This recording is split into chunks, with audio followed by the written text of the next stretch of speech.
Hey, hi everyone. My name is Soulaine. I'm a developer for DiSSCo, and today I'm going to talk about machine annotation services and how by getting them to do less work, we got a lot more out of them. So why do we want to annotate specimens and why do we want machines to do it? Well, unfortunately, there's no such thing as error-free data curation, especially in the biodiversity field. As taxonomies change, specimen data can become outdated, and as new pipelines and methods are developed, you have more options to enrich your data. So the Discover platform of DiSSCo offers a space for community experts to annotate specimen data like this post-publication data curation.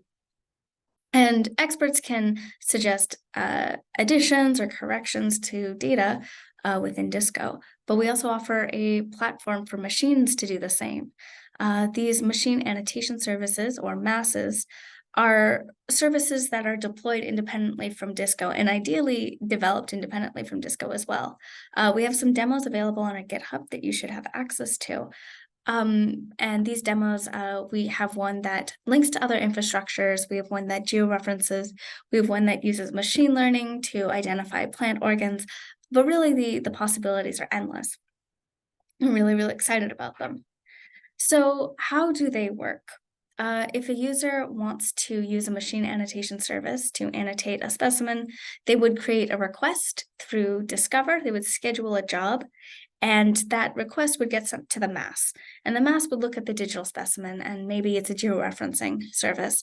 So it would look at the locality information and derive that georeference information and return an annotation with the coordinates, for example. And then that annotation is associated with the specimen, but it is a separate object. So now you do that once and it's great, you have an annotation with the coordinates. But what if this one beetle, it was part of an expedition and you actually have several beetles with the exact same locality information and you want them all with coordinates? So you go and you schedule this several times for each of these specimen in your expedition. And maybe also there's several specimen within DiSSCo that all have the same locality information as well. All of a sudden, you're doing a lot more work scheduling all of these jobs, and the MAS is getting overwhelmed. A lot of these services are community-based services with very limited resources, and it's giving you the same result every single time based on the same information. So that's a waste of your time. It's also a waste of the MAS's time and the community developer who made this service. And if there's one good way to get blocked by one of these services, it's spamming with repeat calls with the same information, which I would know. So because these MASs are developed independently from DiSSCo, we don't know necessarily how the MASs are developing their annotations, how they are producing that information. But what we've done is we've given them an opportunity to let us know. So this is our regular pipeline. This part hasn't changed. An annotation event is sent by the MAS, and it is sent to the annotation processing service of DiSSCo, and it is picked up through a Kafka listener. And a Kafka listener is just an asynchronous process that listens for messages. When an event reaches the listener, it gets processed, and then it is written to the database. So this part hasn't changed, but now the MAS can also send us batch metadata. So this is the MAS saying, this is the information used to derive the annotation in this event. So the first part of the pipeline doesn't change. The Kafka listener catches the message, it's processed and written to the database.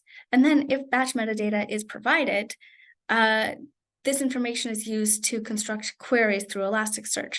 And all of our specimens are already indexed through Elasticsearch.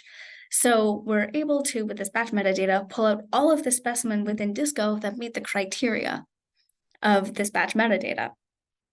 And then we take those search results and we apply the annotation, the parent annotation from the event to all of those search results.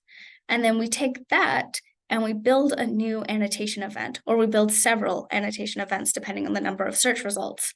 And then we send those events asynchronously back through to the Kafka queue to be picked up by the annotation service. So we don't process all of the search result annotations right away because we don't know how many we would get. And the annotation processing service works best in batches about 200 to 300.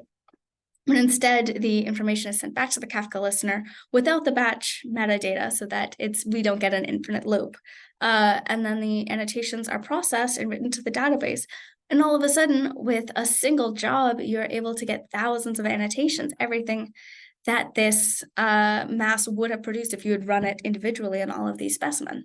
So it's it's not necessarily very complicated, but it's a very good way to get a lot of annotations really quickly. There are some limitations with this approach, of course. It must always produce the same output given the same inputs. So machine learning based approaches and masses might not necessarily be the best candidate for this. It also can't be too specific. So if a mass relies on unique information, then there will only be one search result, only one specimen that meets those criteria. So there's no point in batching it. So that's why georeferencing is such a good use case. It uses a set list of parameters, locality information, to always return the same values, which are coordinates based on the locality. And because it's such a good use case, I'm going to show you how it works exactly.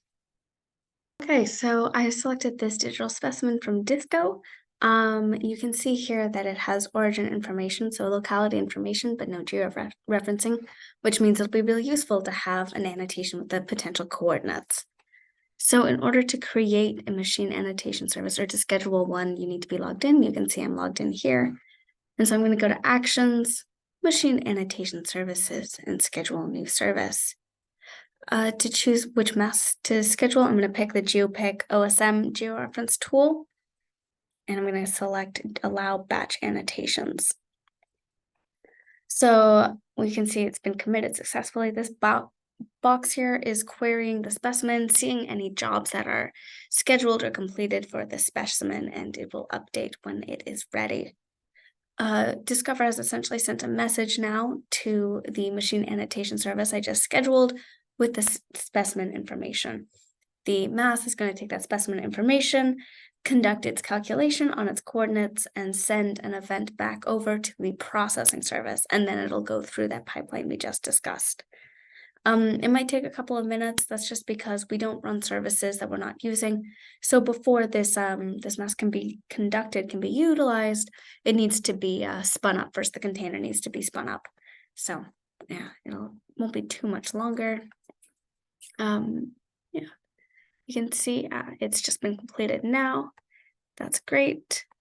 And because it's a little faster, we're going to go through the API.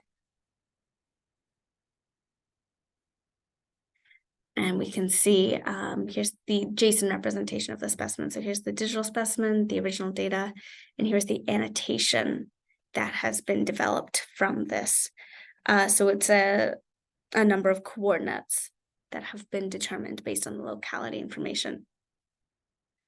So unfortunately, I don't have any way to show you in the front end what annotations were created as a result of this batch. So I'm going to show you in the database and through some APIs right now.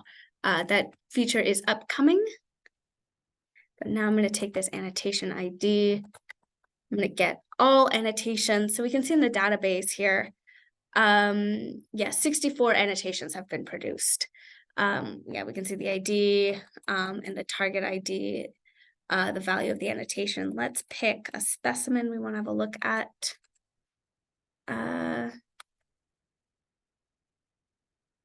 So this is the ID of another specimen. Also from Egmont. And if I go into view all annotations, we can see an annotation has been created here as well. So yeah, I would love to show you the 64 annotations that have been created, but I think you're gonna have to trust me. That has been batch annotations. And I hope that you've enjoyed this presentation, and I hope that Sam can answer any of your questions. Thanks.